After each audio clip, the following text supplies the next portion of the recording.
Voilà, chers compatriotes, nous avons créé ce diaporama pour pouvoir revenir sur la question d'Inga.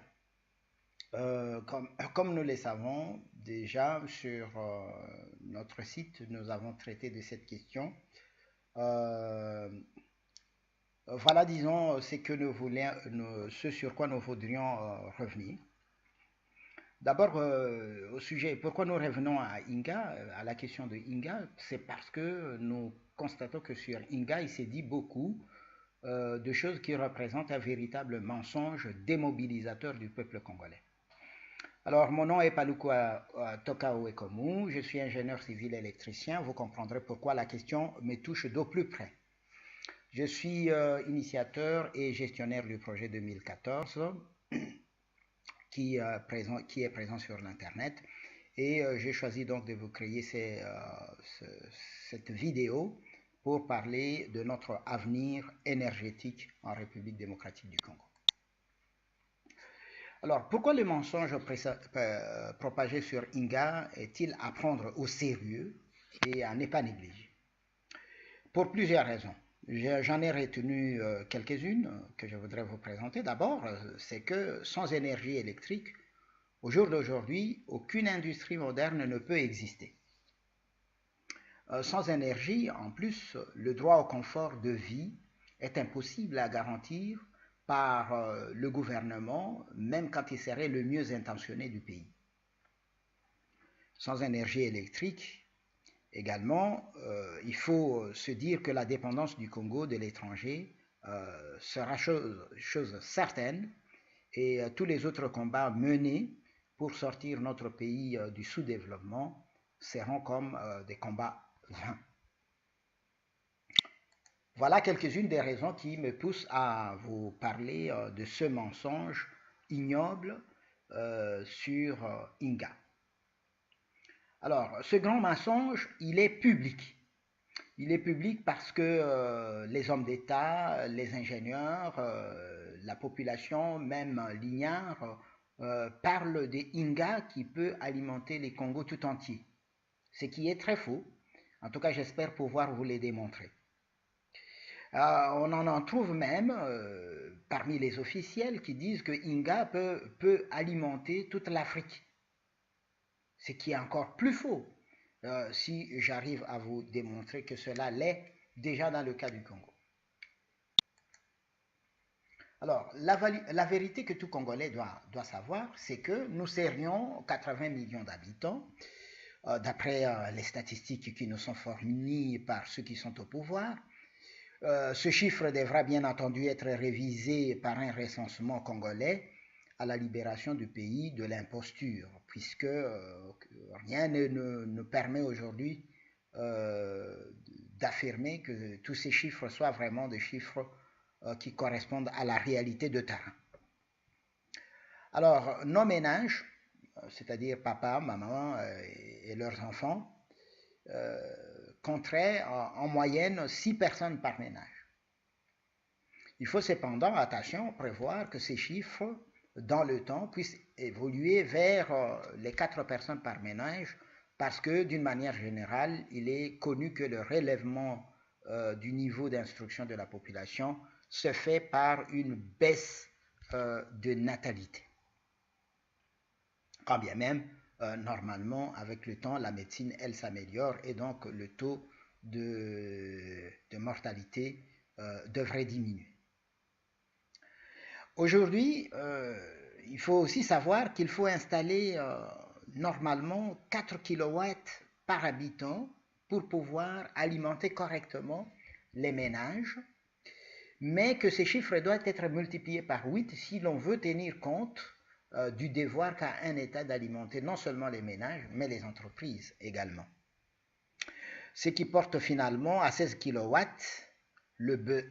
à 16 kW par habitant, le besoin de notre pays en puissance électrique. La vérité que tout Congolais devrait savoir aussi, c'est que le potentiel hydroélectrique, c'est-à-dire de l'électricité issue de l'énergie puisée de nos eaux du Congo, notre potentiel serait en fait une capacité de produire 102 gigawatts. Donc près de la moitié serait produit finalement, près de la moitié, je disais, serait produit sur le site d'Inga. Alors, d'un autre côté, nous pouvons à l'aide de ces chiffres très rapidement calculer notre besoin en électricité. Nous sommes 80 millions. Si nous multiplions ça par 16 kW qu'il faut par habitant, nous trouvons qu'il nous faut 1 milliard 280 millions de kilowatts pour pouvoir alimenter correctement notre pays en électricité. Ce qui veut dire qu'il nous faut, en convertissant un peu les unités, il nous faut 1280 gigawatts pour alimenter correctement notre pays, à savoir les ménages et les industries qui forcément vont naître par le fait de la disponibilité d'électricité. L'observation nous montre très rapidement qu'en réalité, ce chiffre représente 12,54 fois la capacité de production hydroélectrique nationale et que ça représente par ailleurs 25 fois la capacité de production du site d'Inga. La capacité de production totale ici, je prends Inga 1, Inga 2, Inga 3, le grand Inga, tout cela réuni, il faut multiplier par 25 pour pouvoir satisfaire le besoin de la République démocratique du Congo. Voilà le grand mensonge qu'on veut nous faire avaler. Les conséquences de cette réalité sont implacables. C'est qu'il y a en réalité en République démocratique du Congo des hommes politiques qui sont commis tout simplement à mentir aux Congolais. Et il faut aussi constater avec tristesse que les ingénieurs congolais sont à leur service par leur silence complice. Si les ingénieurs congolais continuent à se mettre au service de l'imposture, comme les font la plupart de nos hommes politiques, nous sommes tous fichus. Parce que dans toutes les nations, généralement, c'est sur les ingénieurs qu'on compte pour l'avenir technologique de la nation. Mais ici, on voit que visiblement, nos ingénieurs sont décidés à faire pour l'instant le travail de l'imposture. Le peuple, devant ses enfants traîtres, comment se comporte-t-il? Bon, le peuple peut choisir, mais remarquez qu'il a choisi de cautionner le mal de tous, de nos aïeux qui nous ont trahis, de nos parents qui nous ont trahis, et voici que nos fils aussi sont en train de nous trahir, qu'ils soient politiques ou qu'ils soient ingénieurs. Le peuple peut par contre s'amender pour réagir et divorcer d'avec cette pratique de la trahison que nous avons héritée de nos aïeux et que nous continuons à perpétuer au travers de nos enfants. Auquel cas, il faudrait que le peuple interpelle les politiques et les ingénieurs illicaux, tout de suite là.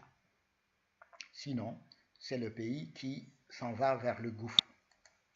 Remarquez que je parle ici des problèmes technologiques, je ne parle pas là de la politique, je parle des problèmes technologiques qui viennent s'ajouter à nos problèmes politiques. À qui profite le mensonge finalement sur Inga? Je crois qu'il est facile de deviner que ce mensonge est conçu pour profiter aux traîtres, je parle des traîtres congolais, aux colonisateurs, mes chers amis, rassurez-vous, moi je parle des colonisateurs congolais parce qu'il y en a, aux dictateurs que nous connaissons, aux imposteurs sous les joues desquels nous sommes en train de vivre aujourd'hui, et à toute une flopée des Congolais inciviques qui gardent le silence et de cette façon-là contribuent à laisser tranquille ceux qui propagent ce mensonge démobilisateur du peuple. Notre choix à nous est fait, mes chers amis. Nous dénonçons les mal depuis notre passage à la faculté polytechnique de l'université de Kinshasa, que nous avons terminé en 1985, et où nous avons par ailleurs travaillé de 1986 à 1988. Mais depuis, personne ne fait cas de la sonnette d'alarme sur laquelle nous tirons pourtant énergiquement. Les discours politiques ne changent pas. Les ingénieurs nous ont exclus de l'AIC, l'Association des ingénieurs civils congolais. Nous avons compris qu'ils l'ont fait pousser évidemment par la peur ou par la pression de l'imposture. Alors, quel est votre choix, chers compatriotes? Soit que vous choisissez de garder le silence, complice comme les autres, ou bien que vous rejoignez le rang de ceux qui s'occupent à gesticuler inutilement sans rien changer à la situation, ou en revanche, vous décidez de participer à une réflexion qui puisse conduire au bout de la course à une action efficace et une action qui nous permette de gagner la bataille énergétique que nous devons livrer contre évidemment la situation déplorable dans laquelle se trouve aujourd'hui notre pays au plan énergétique et particulièrement en matière d'approvisionnement en énergie électrique. Vous pouvez choisir la démission devant l'ampleur de la conspiration si elle vous effraie, ou je ne sais pas quoi d'autre vous voudrez choisir au lieu de mener la lutte. Voilà qui termine donc cette diapositive que j'ai conçue pour vous sensibiliser à la question énergétique que doit absolument résoudre le Congolais si demain il veut que nous ayons un confort de vie et que dans notre pays puissent s'ériger des industries qui auront besoin forcément de cette électricité.